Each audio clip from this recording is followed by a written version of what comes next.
நல்லதே நடக்கும், நல்லதே நடக்கும்.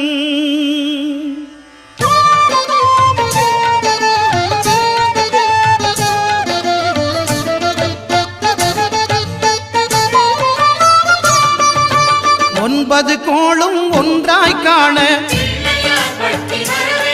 அங்கு கற்பகம் என்னும் கடவுளின் மெய்யில்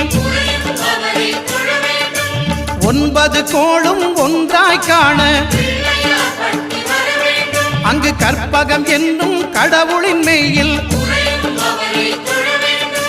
சூரியன் முதலாய் 9 கிரகமும் பலவித குணங்களை கொண்டிருக்கும். எங்கள் கற்பக தருவில் அவை வரும்போது ஒன்றாய் சேர்ந்து பலனளிக்கும்.